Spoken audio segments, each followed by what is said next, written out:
Euzu billahi mineşşeytanirracim. Bismillahirrahmanirrahim. Elhamdülillahi rabbil alamin. Ves salatu vesselamu ala rasulina Muhammed ve ala alihi ve ashabihi ecmaîn. Amma ba'd. Selamun aleyküm saygılı cemaat-i muslimin. Yüce Rabbimiz hayırlı etsin, mübarek etsin. Cuma günümüzü yapacak ibadetlerimizni, dualarımızı en güzel şekilde kabul makbul etsin inşallah. Birlik, beraberlikten, dininden ayırmasın inşallah. Bugünkü en vaazımızın, en hutbemizin mevzusu İslam'da kadın hakkında olacak.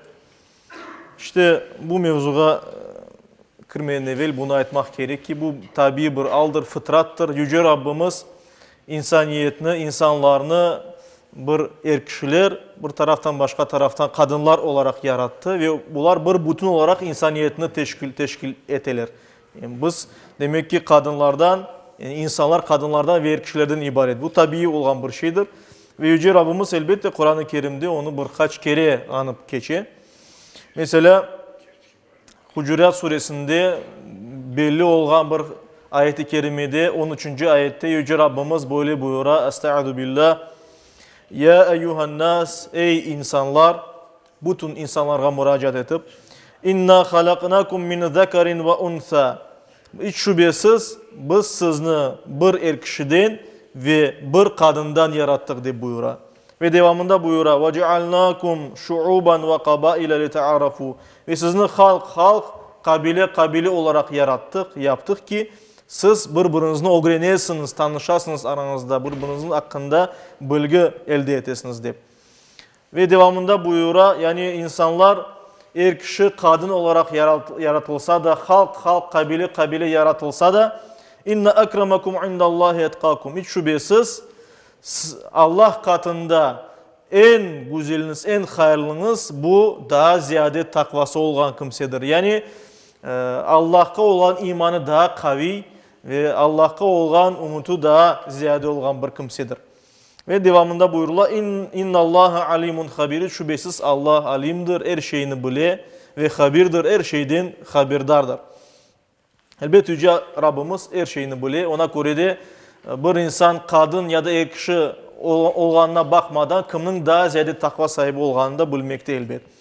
Bununla beraber biz hepimiz bilemiz, yani şahit olamız bu ayetten. Endi bu bir gerçektir ki erkişilerle, akalarla, apalar arasında bazı bir farklar var. Ve bu farklar hem beden tarafından, yani fiziki böyle kuruluşu tarafından, hem de ruh tarafından, yani psikolojiya tarafından ya da duygulanma, emosyonel böyle bir duygu vaziyeti al tarafından fark etti erkişilerle kadın kişiler. Ve elbette buna esaslanarak eski vakitlarda işte İslam'da yetmegen edi bazı kavimlarga ve böyle kimseler yüce Rabbimizin emirlerini gerek olanı kıbı tanımaydılar. Bazıları belki de Allah'a inanaydılar. Bir olan Allah'a inanaydılar. Ama bunun beraber kadına gerek olan değerini vermeydiler. Çünkü kişi hem psikolojik tarafından hem bedeni tarafından kadından daha güçlüdür. Ve lider olmaya daha da böyle yatkın bir yaratıktır. Allah'ın yaratığı böyle aytayıq. Ve ona göre kimir vakitlerde kadınların üstüne gelgen kişiler kadınlarının yani eze edilir.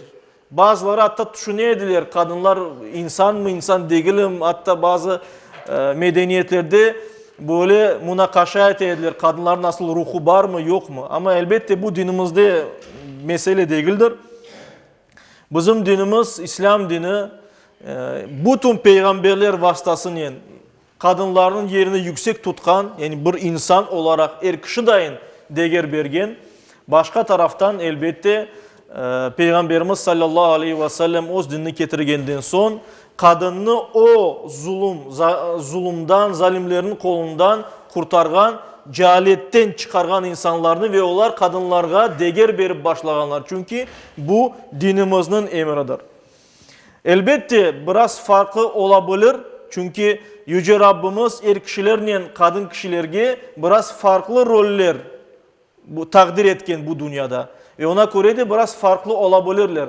Ama elbette ve elbette bir insan olarak ya da Rabbimizge bir kul olarak kişiler de kadın kişiler de tengdir. ve birbirinden üstün olmaları ancak takvanın, dindarlıkla, imanın kuvvetinin olması mümkündür. Ve Kur'an-ı Kerim'de bu açıktan açık aytılmakta.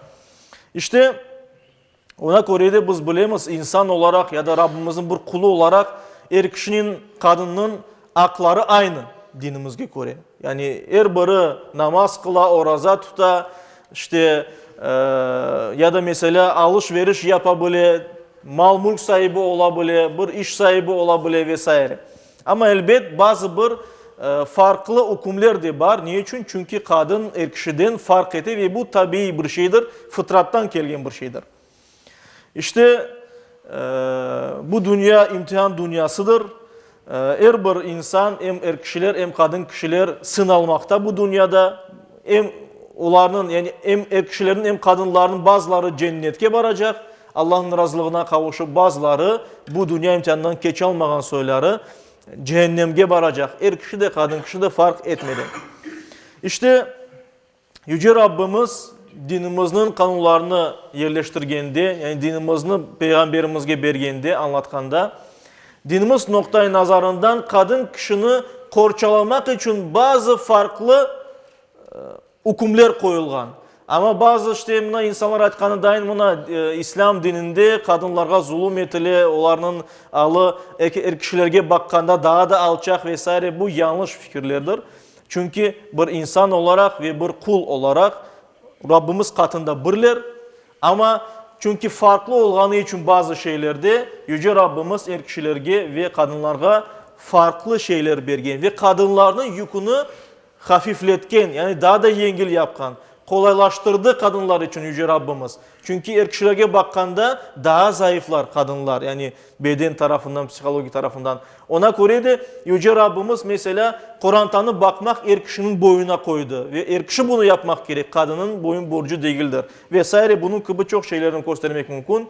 Mesela kadınların aylık kanamaları olganda yani adet kanları olganda Yüce Rabbimiz onlarını namazlardan serbest etken yani namaz kılmak onlara gerekmi ve oraza da tutacak olsalar da oraza bu günleri tutmayıp başka günleri tutarlar mesela. Bunun gibi farklı hükümler de olması mümkündür elbet.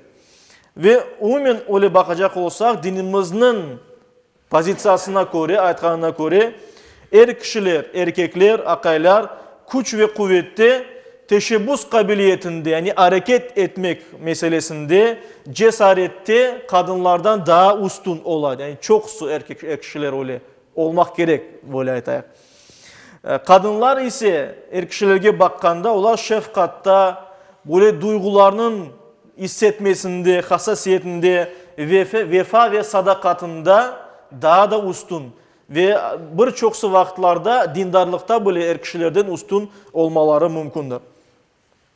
Kur'an-ı Kerim'de kişilerinin kadınlara bakkanda biraz farklı pozisyada olganı ya da kadınların biraz farklı pozisyada olganı böyle anlatıla. Nisa suresinin 34. ayeti kerimesinde Nisa bu kadınlar manasına geliyor. Kadınlarla alakalı olan surede Yüce Rabbimiz 34. ayeti kerimesinde böyle buyura. Estağfirullah. Er-ricalu kavvamuna alen nisa. Yani kişiler, akaylar apaların üstünde idareci ve koruyucudur de buyura. Yani apaların üstünde, kadınların üstünde tura ne manada? Onlarını idare etmek ve onlarını korçalamak için. Çünkü Allah-u Teala kişilerini buna müsait yarattı. Ve devamında Yüce Rabbimiz buyuran için öyle olganı. Bima faddalallahu ba'dahum ala ba'd. Çünkü Allah-u Teala bazı insanlarını başkalarına bakkanda, şu cümleden kişilerini kadınlarga bakkanda biraz farklı yarattı. Ve kişiler lider olmağa, idareci olmağa, korçalamak için daha da elverişli ya da kabiliyetleri ona göredir. Kadınlar ise korçalanmak gereklir diye Yüce Rabbimiz Kur'an-ı Kerim'de. Ve devamında buyura وَبِمَا أَنْفَقُوا مِنْ أَمْوَالِهِمْ. Ve çünkü kişiler o mallarından masraf edip kadınlarını bakadı. Yani kişiler hareket edip kazanıp bir şeylerini toplap kadınlarını bakanları için onlarını aile reisi yapan kadınlarının üstüne idareci ve koruyucu olarak onlarını tayin etkin. Ve devamında buyurulmakta Fassalihatu, salih kadınlar ise, yani dinimizni kutken, Allah'a boysungan, hayırlı apaylar, kadınlar ise qanitatun, boysungan kadınlardır. Yani akaylarına boysungan kadınlardır diye buyurmakta. Hafizatun lil gayb, yani gayb olgan, ortada olmayan şeylerini korçalagan kimselerdir. Ortada olmayan gayb olgan, bunda müfessirler aytalar ki namuslarını, yani kadınlar öz namuslarını ve akayların namuslarını korçalagan ve onun mal mulkunu korçalagan kimselerdir. Onlar, öyle kadınlar demek ki salih, saliha, hayırlı ve itaatkar kadınlardır.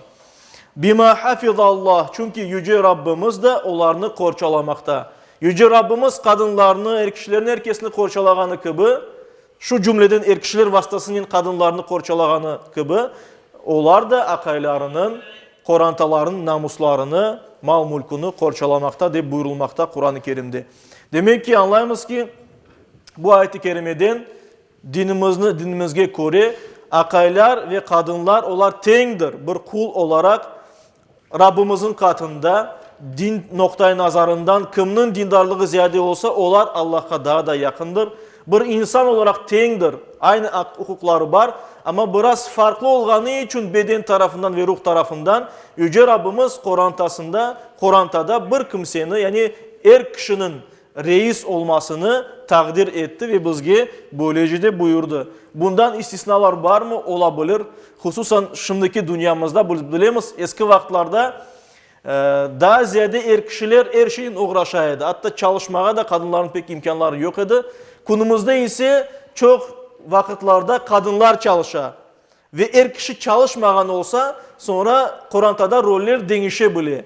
Yani kadın çalışıp para getirgeni için Kur'an'da kişi endi söz sahibi olma. Çünkü o endi kulak asmak borçlu ola apayına.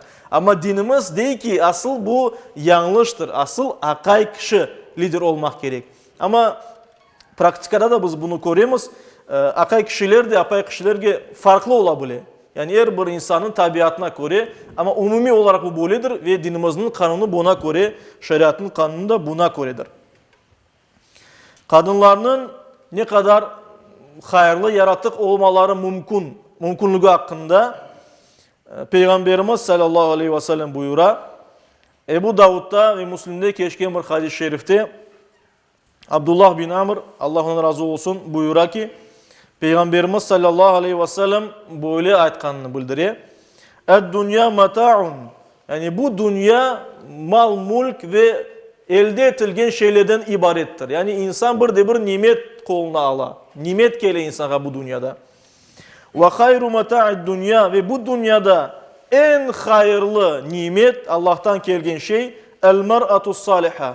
Yani hayırlı dindar kadın apaydır. Yani kim böyle evlengen olsa ve onun dindar apayı olsa en hayırlı nimet budur diye Peygamberimiz sallallahu aleyhi ve sellem. Ve elbette buna dikkat etmek gerek. Her bir insan insandır ve onun özüne göre hususiyetleri var. Her bir insanın, yani bir insan ideal değildir. Yani insan idealini olma, en böyle idealini olan kimseler bunlar peygamberlerdir. Çünkü onlarını Allah terbiye etti ve en güzel olarak yarattı. Diğer her bir insan, şu cümleden biz özümüz ve apaylarımız, etrafta olan herkes, onlar ideal değiller. Yaxşı tarafları olabilir, yaramay tarafları olabilir. Yani biz beğenmeyenimiz tarafımız, öyle aytayıq. Bizim alışkanımızga ters kelgen bir şeyler olabilir. Böyle anlarda elbette Peygamberimiz deyir ki, eğer bir kimse apayının bir tabiatını beğenmesi başkasını beğenir deyir. Ona göre de biz beğenmeyeceğimiz şeyge değil de beğengen şeyimizge bakmak gerekmiz. Ona göre de elbette insanlar farklı olganı için her bir Müslüman Kur'an'da yaşayışında da sabır ve çidamla, anlayışla karşılamak gerek. Özünü başkasının yerine koyup bir düşünmeye küçü olmak gerek insanda, ya da bunun kabiliyeti ya da bunun isteği olmak gerek. Biz bilemiz ki kadınlar asıl erkeklerin hayatına üç sıfatta kirilir. Birinci, kızlarımız doğa, erkeklerin kızları ola, kız bala olarak onlara bakamız. İkincisi, biz evlenemiz ve bir apay olarak kadınga bakamız. Üçüncüsü bizni doğuran kadınlar var, analarımız ve biz bir ana olarak yani kadın hem kız hem kadın apay yani hem de ana olarak ortaga çıka ve biz bule münasebetler olarını kuramız. Ve her bir alda elbette dinimiz kadınlarga yaxşı bakmakını tavsiye etti. Hatta Peygamberimiz sallallahu aleyhi ve sellem kadınlarını böyle camdan, pahalı camdan yasalgan şişelerge oşata ya da savutlarga oşata, onların mukayet olmak gerek olganını bildiriyor mesela. İşte bunun gibi çok hadisler vardır elbette Peygamberimiz sallallahu aleyhi ve sellem aytkanı. Kız bala meselesine kelgende eğer kıskaca aytacak olsak, Peygamberimiz sallallahu aleyhi ve sellem'in hadisleri var ki, yani bir çok hadis var bu manada. 3, 2 ve hatta bir kız balası olup onun aklarını korçalap ona dinini öğretken bir baba cennete peygamberle beraber olacağı hakkında buyurulmakta. Ona göre de bazı hadislerde 3 kız bala, bazı hadislerde 2 kız bala, bazı hadislerde bir kız bala bile anılıp geçe. Ona göre de elbet kimin kız balası olsa onun değeri büyük. Biz bilemiz İslamiyet'ten evvel cahiliye devrinde kız balalarga yaramay bakaydılar. Çünkü bir erkişini ya da bir korantanı korçalacak oğlanlar gerekedi anda. Onlar çalışacak edilir, cenkleşecek edilir, bakacak edilir. Kız bala doğacak olsa kederlerine edilir. Ve bu al kimer bazı yerlerde de devam etti ve hatta bizim toplumumuzda, bizim cemiyette de devam etmesi mümkün. Bazı insanlar oğlan balası deyim deyip tutturabilirler ve kız doğsa endi incinalar ya da böyle niçin öyle oldu deyip düşünürler. Ama elbette ne de hayır olganını, ne de hayır olganını Yüce Rabbimiz daha yaxşı bile ve hadislerde Peygamberimiz buyurganı gibi bir kız balası bile olup onu güzel terbiye etken baba cennetke baracak ve Peygamberin sallallahu aleyhi ve sellem komşu olması mümkündür deyip buyura. Ona göre elbette bunun değerini pek güzel bölmek gerekmez. Kız balanı en güzel şekilde terbiye etmeye tırışmak gerekmez. Dinimizni öğretmek gerekmez ve dinimizni yaşatmak gerekmez elbette. Ana babalarga kelgende ana hakkında aytacak olsak biz bilemiz dinimizge mutlak itaat etmek gerek ana babaga. Ana baba şu cümleden ana balasına ne aitsa onu yerine getirmek gerek. Çünkü onun ananın ve babanın hakkı dinimizge göre pek büyüktür. Ana baba ne aitsa onu yerine getirmek gerek. Eğer dinge ters kelgen bir şey istemeseler. Biz istemesek bile onu yapmak gerekmez. Eğer biz bir şeyini yapmayı istemesek anamız ya da babamız aytsa ki bunu böyle yapacaksın dese biz onun laf etip anlatmak gerekmez. Bizge böyle ters düşkenini ya da onaysız olganını ya da biz başka türlü istegenimizni güzel dinleyen. Ama elbette ve mutlak ana babanın sözü dinlenmek gerek dinimizge göre. Yani bu kesenkez bir şey ve konumuzda az yapılgan bir şey. Çünkü bir kimse bir şeyini beğenir, ben böyle yapacağım diye ana babanın sözüne kulak asmayın. Halbuki laf etmek gerek, anlatmak gerek o dertini ve böylece daha sonra istegenini yapmak gerek. Onlarını razı ettirip bir meselede. Ve biz bilemiz, ana babaga uf bile aytmaga olmay. Kur'an-ı Kerim'de buyurulmakta, onlarını incitmek ve uf bile aytmaga olmay. Ve ona göre de nasıl da olsa onların sözlerini yerine getirmek gerek. Ve bundan da gayrı ilave olarak Yüce Rabbimiz başka hükümleri de koyulan elbet. Mesela Peygamberimiz sallallahu aleyhi ve sellem'in hadisi var. El cennetu tahta aqdamul ummahat de buyura. Yani cennet anaların ayağı astındadır diye. Yani ananın razılığı alınıp cennetke barıla. Bu şekilde aytılmak gerek. Ana babanın razılığı mutlak ve mutlak alınmak gerektir elbet. Ve üçüncü sıfat yani bir kadın olarak bir apay umur arkadaşı olarak kadın yanımızga çıka ve işte buna göre de elbet biz bir kadın bir apayın umur arkadaşının nasıl münasebette olmak gerek olganımız hakkında da birkaç söz aytmak gerekmiz. Biz ayttık ki kadın erkişige boysunmak gerek, itaat etmek gerek. Ne kadar kadın öz akayına itaat etmek gerek olsa da erkek de kadınının umur arkadaşının haklarını, hukukunu, onun işte borcu olan, yapılması borç olan şeylerini ya da vazifesi olan şeylerini yerine getirmek gerek. Haklarını gözetmek gerek apayının. o kadar da ona farzdır. Yani eğer ikisine de. Yani kadınga akayının sözünden çıkmamak, akayının da apayının aklarını yerine getirmek. Ve bu aklarda biz inşallah birkaç söz aytarmaz Allah nasip etse. İşte Peygamberimiz sallallahu aleyhi ve sellem Bukhari'de geçen bir hadis-i şerifte böyle buyurdu. Kadın, yani kadının itaati hakkında, yani boysunması hakkında, bir kadın 5 vakit namazını kılsa, yılda bir ay orazasını tutsa Ramazan ayında, ırzının namusunu korçalasa ve akayına itaat etse, boysunsa, cennet kapıları ona açıktır diye buyurulmakta. Yani akayga bir kimsege boysunsan cennetke vararsın degen böyle bir vade umumi olarak verilmegen ama kadınlarga verilgen ve bu da kadınlar için verilgen büyük bir nimet, bir fırsattır elbet. Akayına boysunmak ve Kur'an'da işte tınçlıklı muhabbetini tutmak. Ama tınçlıklı muhabbetini tutmak ancak kadının vazifesi değil. Akay da buna o istesini etmek gerek. Ve her daim böyle olacak demek değil de yumuşaklıkla biraz davranmak gerek. Peygamberimiz Muhammed Mustafa sallallahu aleyhi ve sellem bizge öğretkeni gibi. Yani her vakit bir kişi apayını incitip bir şeyini yaptıracak olsa bu Kur'an'da muhabbet elbette ki olmaz. Kadın ne kadar da sabırlı olsa. Ona göre buna dikkat edilmek gerek. Ve buna göre de Peygamberimiz sallallahu aleyhi ve sellem başka bir hadis-i şerifinde böyle buyurgan Hıyarukum linisaikum, yani sizin en hayırlınız apayınızga, umur arkadaşınızga en hayırlı olanınızdır. En yaxşı davrangan bir kimse, en yaxşı bakkan bir kimse manasında. Yani ne kadar biz umur arkadaşlarımız, kadınlarımız güzel davransak o kadar da biz dinimizde demek ki daha hayırlı insanlar olamaz diye Peygamberimiz sallallahu aleyhi ve sellem. Kadınların hakları hakkında ayttık. Onun birkaç hakkı hakkında aytmak gerektir men belesem. Çünkü apay kulak asmak gerek deyip aytıla ama apayının nasıl hakları olganını biz kimerde unutamız elbet. Birinciden daha evlengende kelinge mehir degen bir şey verilmekte. Yani evlenmeden evvel, nikahtan evvel verilecek bir hediyedir bu.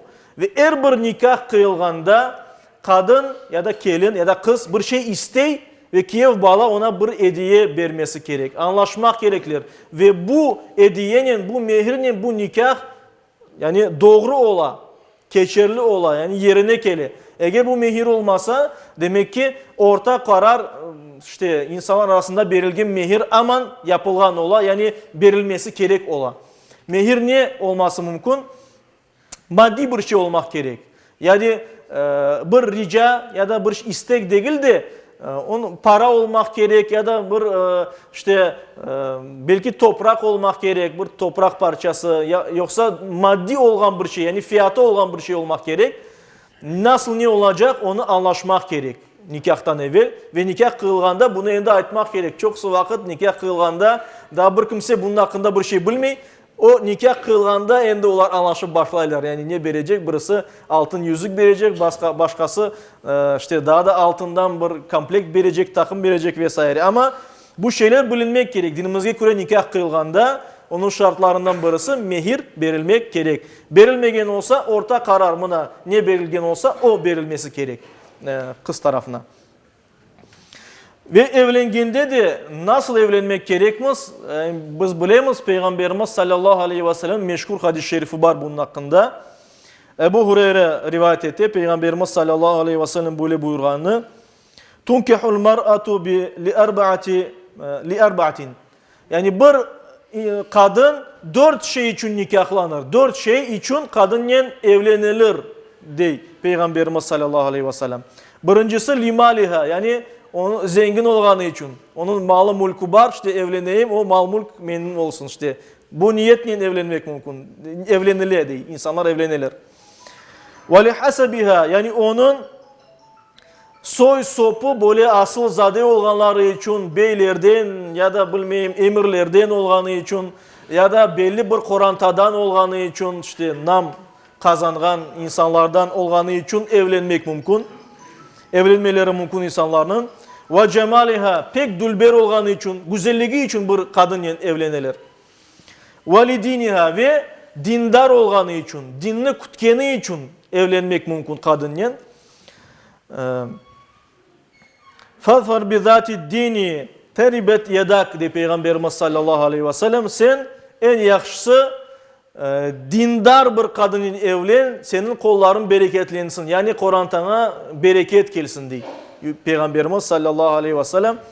Elbette bu demek değil ki yani zengin bir kimsenin evlenmemek gerek, güzel bir kadının evlenmemek gerek ya da soylu bir Kur'an'dan kelgen kadının evlenmemek gerek. Ama birinci nege dikkat etmek gerek Müslümanğa? Dindar olmasın.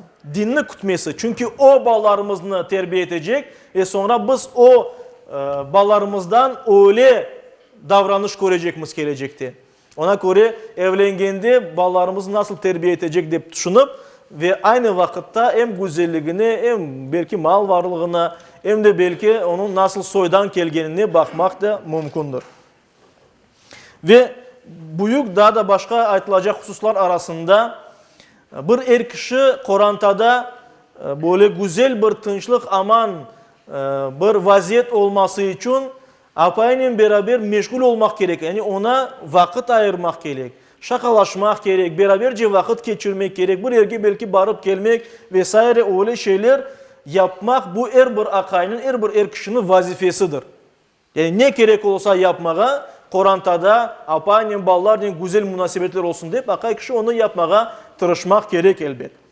Ve aytkanımız gibi akayının en büyük vazifesi apayının nafakasını temin etmek. Yani apayga onun yaşamını, hem ballarının hem apayının yaşamını, işte aşacağını, yaşayacak evini, her şeyini temin etmek. Hasta olsa ona ilaç almak vesaire. Kur'an'da bütün yük bir kişi üstündedir dinimizge göre. Kadın kişiye çalışmak mümkün mü diye sual çıkanda, kadın kişiye de çalışmak mümkün. Günümüzün şartlarını siz bilirsiniz. Günümüzdeki şartlarda birçok vakitlarda orta karar yaşamak için hem kişi hem kadın kişi çalışmak gerek. Ve ona göre kadın kişi de çalışabilir. Eğer akayı razılık verse ve eğer kadın bunu istese ozu. Eğer kadın dese ki benim hakkım evde balaların terbiyesine bakmaya akay parasını getirmek gerek. Onun hakkıdır. Yani onu mecbur etmeye olmay barıp çalışmaya. Bu onun hakkıdır. Ve o kadar hakkı geçiyor ki hatta bir kadın vefat etse bile onun dinimizge göre akayı demek bütün cenaze merasimlerin her şeyini yerine getirmek gerektir elbet. Ve hatta bazı bir Allah olsa mesela bir apay umur arkadaşı kadın hasta olsa o ev vazifelerini yapıp olmasa hatta akayı ona yardım etmek için ozu yardım etip olmasa elbet bir hizmetçi tutması da gerek dinimizge göre. Eğer kadın evde vazifelerini yapıp olamasa bazı bir sebeplerge göre. Başka mühim bir mesele var. Evliliknin ne için olganını biz hepimiz bilemiz elbet tekmillemek için. Yani biz bilemiz tam bir Müslüman olmak için kişi ve kadın evlenmek gerekler. Evlengenden sonra elbet bala işte olması için dep aytamız ama daha ziyade Yüce Rabbimizge güzel kul olmak için evlenilir. Yani Peygamberimizin sünneti Allah'ın emri dep aytamız biz. Ve ona göre de evlengenden sonra elbet bala olacak ve insanın bazı bir ihtiyaçları var. Kişinin ihtiyacı olganı gibi kadın kişinin de ihtiyaçları var. Ve ona göre de mutlak cinsi münasebetler gerek olganı kadar olmak gerek. Ve kişi de o işini yapkandan son yani toktatmak değil de apayının hakkını da koz etmek gerek ve apayının da tatmin olmasını yani cinsi taraftan gerek olganın gibi her şeyin yapılmasına temin olmak gerek. Yani bunu yapmak gerek. Peygamberimiz sallallahu aleyhi ve sellem böyle olmayan kimselerini yani yarama iş yapkanlarını bildirgen ve kadınlarının da tatmin edilmesini buyurgan edi elbet.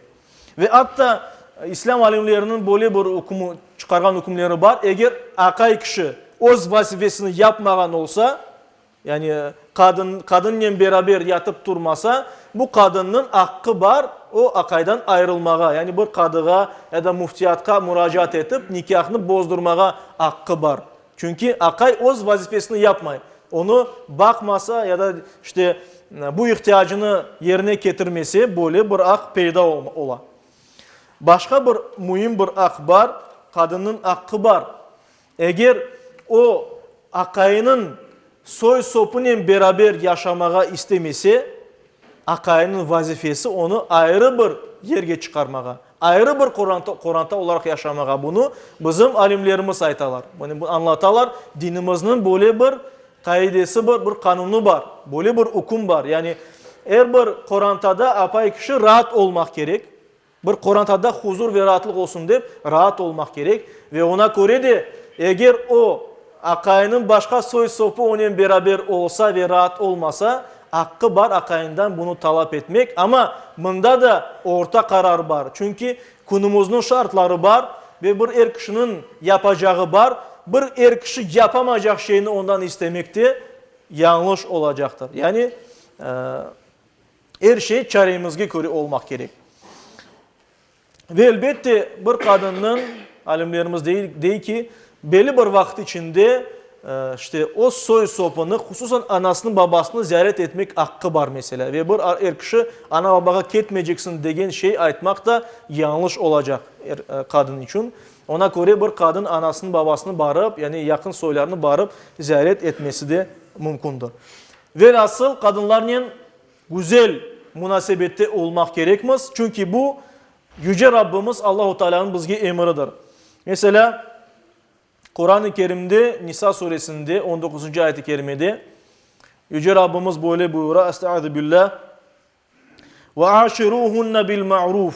Ve iyilik şekilde, güzel bir şekilde apalarınızla geçiniz. Yani onlarla beraber yaxşı yaşanız deyin. Yaxşı münasebet kurunuz degen manada. فَاِنْ كَرِهْتُمُوهُنَّ Eğer de siz apalarınızı beğenmeseniz, bazı bir asletlerini, yapkan hareketlerini beğenmeseniz apalarınızın, umur arkadaşlarınızın, فَعَسَا أَنْ تَكْرَهُ شَيْئًا وَيَجْعَلَ اللّٰهُ فِيهِ خَيْرًا كَثِيرًا Belki de siz bir şeyini beğenmeysiniz ama Allah-u Teala bu şeyde sizler için büyükten büyük hayır yapkan. Büyükten büyük hayırlar yapkan. Birkaç dakikadan ezan okunacak inşallah. Yüce Rabbimizin nasip etse. Ezan okunmaganca daha birkaç söz aytayım ben inşallah. Dikkat edilecek bazı hususlar var. İki hususka dokunmağa isteyeyim ben kısaca. Birincisi bu urbalarga dikkat edilmek gerek elbet. Her bir Müslüman, er kişi olsun, kadın kişi olsun dinimizge göre kiyim kuşamına olmak gerek. İkincisi kadınlarga dokunmak, yani bizim yakın soyumuz olan işte kadınlardan gayrı başka kadınlarga dokunmak ya da onlarla beraber yalnız bir odada ya da kapalı yerde kalmak dinimizge göre yasaktır elbet. İşte buna ezan da okulmakta. Yüce Rabbimiz bu hususlarga ve başka bütün bu aytkanlarımızga riayet etken kullardan olmağa bizge nasip eylesin.